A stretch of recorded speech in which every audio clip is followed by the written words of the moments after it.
بسم اللہ الرحمن الرحیم۔ اگر اذان دینے کی اتنی ہی فضیلت ہے تو حضور اکرم سرور کائنات نے خود کبھی اذان نہیں دی۔ حضور اکرم نے اذان دینے کے لیے کیوں ایک مؤذن کو مقرر کیا؟ ویڈیو میں آگے بڑھنے سے پہلے آپ کو یہ بتاتے ہیں کہ اذان دینے والے مؤذن کی کتنی فضیلت ہے، پھر آپ کو تفصیل سے بتائیں گے کہ حضور اکرم خود کبھی اذان کیوں نہیں دی۔ اذان اسلام کا شعار ہے، اس کی اہمیت اور عظمت مسلم ہے، اور مؤذن کا بھی بہت اونچا مقام ہے۔ احادیث میں مؤذن کی فضیلت کے سلسلے میں بہت ساری روایتیں وارد ہیں، چند روایتیں ملاحظہ ہوں۔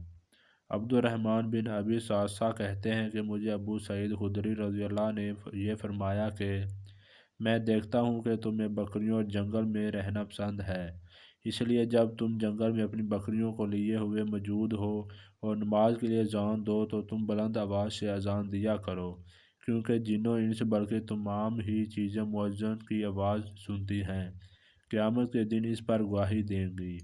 ابو سعید رضی اللہ عنہ نے فرمایا کہ میں نے نبی کریم صلی اللہ علیہ وآلہ وسلم سے سنا ہے۔ عبداللہ بن عمر رضی اللہ تعالیٰ عنہ کی ایک اور روایت ہے کہ جہاں تک مؤذن کی اذان کی آواز پہنچتی ہے وہاں تک کہ وہ تمام چیزیں جو اس کی اذان سنتی ہیں سب اس کے لیے مغفرت کی دعائیں کرتی ہیں۔ حضرت ابو ہریرہ سے مروی ہے کہ رسول اللہ صلی اللہ علیہ وآلہ وسلم کا ارشاد پاک ہے کہ مؤذن کے گناہ جہاں تک اس کی اذان کی آواز جاتی ہے وہاں تک معاف کر دیے جاتے ہیں۔ اس سے مراد ہے کہ جہاں تک اذان جاتی ہے مؤذن کے گناہ اتنے وسیع بھی ہو جائیں تب بھی اللہ تعالیٰ مؤذن کے گناہوں کو معاف فرما دیتا ہے۔ جب مؤذن اذان دیتا ہے جس کو وہ آواز سنائی دیتی ہے وہ سب روز قیامت مؤذن کے گناہوں کا بخشش کا ذریعہ بنیں گے، وہ گواہی دیں گے۔ رسول اللہ صلی اللہ علیہ وآلہ وسلم نے فرمایا، قیامت کے دن اللہ تعالیٰ مؤذن کی گردن کو تمام مخلوق سے بلند فرما دیں گے۔ مطلب یہ کہ اللہ تعالیٰ مؤذن کو قیامت کے دن بہت اونچا مقام عطا کریں گے۔ عبداللہ بن عباس رضی اللہ تعالیٰ عنہما سے روایت ہے کہ رسول اللہ صلی اللہ علیہ وآلہ وسلم نے فرمایا، جو شخص ثواب کی امید رکھتے ہوئے 7 سال تک اذان دے تو اس کے لیے جہنم سے خلاصی لکھ دی جاتی ہے۔ حضرت براء بن عازب رضی اللہ تعالیٰ عنہ سے مروی ہے کہ نبی اکرم صلی اللہ علیہ وآلہ وسلم نے ارشاد فرمایا ہے کہ اس میں کوئی شک نہیں ہے کہ اللہ تعالیٰ پہلی صف پر کھڑے ہوئے نمازیوں کے لیے بے شمار رحمتوں کا نزول فرماتا ہے۔ اللہ تعالیٰ مؤذن کی اسی نسبت سے گناہوں کو معاف فرما دیتا ہے۔ مؤذن اپنی بلند آواز سے اذان دے، جتنی دور تک اس کی اذان جاتی ہے، جو بھی جاندار اور بے جاندار اس آواز کو سنتے ہیں وہ مؤذن کی مغفرت کے لیے دعا کرتے ہیں اور اللہ تعالیٰ سے اس کے گناہوں کے معافی کے لیے دعا کرتے رہتے ہیں۔ مؤذن کی اذان پر جتنے نمازی نماز ادا کرتے ہیں اللہ تعالیٰ ان نمازیوں کے ثواب کے برابر مؤذن کو ثواب عطا کر دیتا ہے۔ مؤذن کی ہر اذان کے بدلے 60 نیکیاں لکھ دی جاتی ہیں، ہر امامت کے بدلے میں 30 نیکیاں لکھی جاتی ہیں۔ حضرت عبداللہ بن عمر رضی اللہ تعالیٰ عنہ سے مروی ہے کہ رسول اکرم صلی اللہ علیہ وآلہ وسلم نے فرمایا ہے، 3 لوگوں ایسے لوگ ہوں گے جن کو قیامت کی سخاطیں برداشت نہیں کرنی پڑے گی۔ یہ 3 شخص بغیر حساب و کتاب کے جنت میں داخل کر دیے جائیں گے۔ جب اللہ تعالیٰ اپنی مخلوق سے حساب کتاب لے رہا ہوگا تو یہ 3 شخص مشک کے ٹیلوں پر بیٹھے کر آرام کر رہے ہوں گے۔ ان میں سے ایک وہ شخص جس کا ذکر ہے جس نے اللہ تعالیٰ کی رضامندی کو حاصل کرنے کے لیے قرآن پاک کی تلاوت کی اور اس طریقے سے امامت کی کہ مقتدی اس سے خوش ہو جائے۔ دوسرا اس شخص کا ذکر آتا ہے جس نے اللہ تعالیٰ کی رضا کے لیے لوگوں کو نماز کے لیے بلایا۔ تیسرا وہ شخص جو ہر حال میں اللہ تعالیٰ کا شکر ادا کرے، اپنے ماتحتوں سے اچھا سلوک کرے۔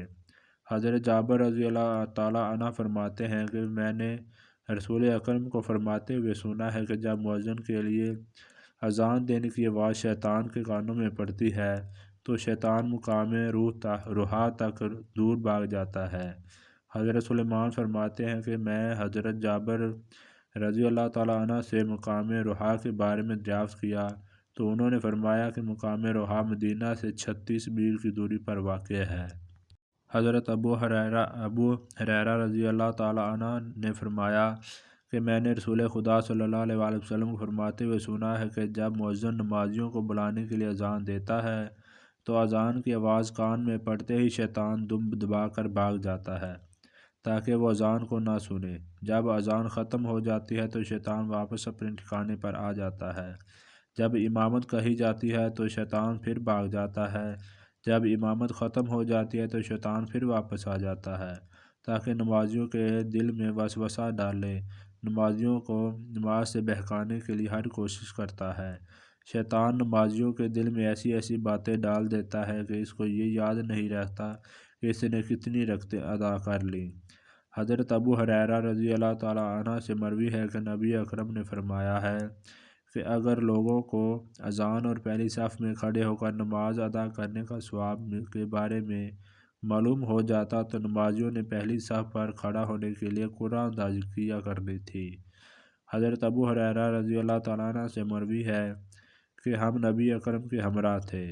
مؤذن حضرت بلال اذان دینے کے لیے کھڑے ہوئے۔ جب حضرت بلال رضی اللہ تعالیٰ عنہ نے اذان ختم کی تو حضرت محمد صلی اللہ علیہ وآلہ وسلم نے فرمایا جب اذان ہوتی ہے تو شخص یقین کے ساتھ اذان کے لفظوں کو دہراتا ہے تو اللہ تعالیٰ اذان کے لفظوں کو دہرانے والے کو جنت میں اعلیٰ مقام عطا کرے گا۔ حضرت عبداللہ بن عمر فرماتے ہیں ایک شخص رسول اکرم سے کہنے لگا اے اللہ کے نبی اذان پڑھنے والے ہم میں سے زیادہ ثواب حاصل کر لیتے ہیں، کیا کوئی ایسا عمل ہے کہ ہم کو بھی اذان دینے والے کی فضیلت حاصل ہو سکے؟ اس کی بات سن کر نبی اکرم نے فرمایا تم بھی مؤذن کے پیچھے وہی الفاظ دہرایا کرو جو مؤذن پڑھ رہا ہے۔ جب تم اذان کو دہرا چکے ہو تو جو دعا مانگو گے اللہ تعالیٰ تمہاری دعا کو رد نہیں کرے گا۔ ناظرین گرامی، آئیے اب بات کرتے ہیں کہ نبی کریم صلی اللہ علیہ وآلہ وسلم نے زندگی بھر اذان دی یا نہیں۔ یہ بات یاد رہے کہ نبی اکرم صلی اللہ علیہ وآلہ وسلم سے نفس اذان تو قطعی طور پر ثابت ہے۔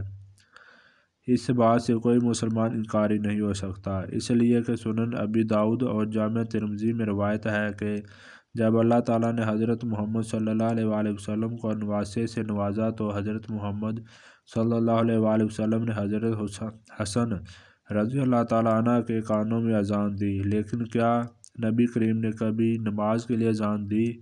علامہ ابن حجر عسقلانی، علامہ زرقائی، امام دار القطنی اور اسی طرح علامہ سہیل کا فرمانا ہے کہ نبی اکرم نے نماز کے لیے کبھی اذان نہیں دی۔ ان کا کہنا یہ ہے کہ نبی اکرم کا ساری زندگی اذان نہ دینے کا مسئلہ نبی اکرم کے خصائص میں ہے۔ خلاصہ یہ ہے کہ نو مولود بچے کے کان میں اذان دینا رسول اکرم سے قطعی طور پر ثابت ہے، لیکن نماز کے لیے رسول اللہ صلی اللہ علیہ وسلم کا اذان دینا ثابت نہیں ہے۔ ائمہ کرام نے حضرت محمد کی اذان نہ دینے کی وجہ یہ لکھی ہے کہ اگر حضور اکرم کبھی نماز کے لیے اذان دیتے تو پھر آپ کے خلفاء اور بعد میں آنے والے تمام اماموں کو بھی خود نماز کے لیے اذان دینا پڑتی، چونکہ آپ کو منصب رسالت اور احکام شرعیہ مثلاً کفار سے قتال، لوگوں کے درمیان فیصلے وغیرہ اس سے بڑی ذمہ داری انجام دینی تھی جو اذان سے زیادہ اہم اور ضروری تھی۔ اگر نبی اکرم اذان دیتے اور اس پر موافقت فرماتے جس کی بنا پر دوسرے اہم امور میں خلل پیدا ہونے کا اندیشہ تھا، اس لیے نبی اکرم نے خود اذان نہیں دی۔ اللہ تعالیٰ سے دعا ہے کہ اللہ تعالیٰ ہم کو نیکی کی ہدایت نصیب فرمائے، آمین۔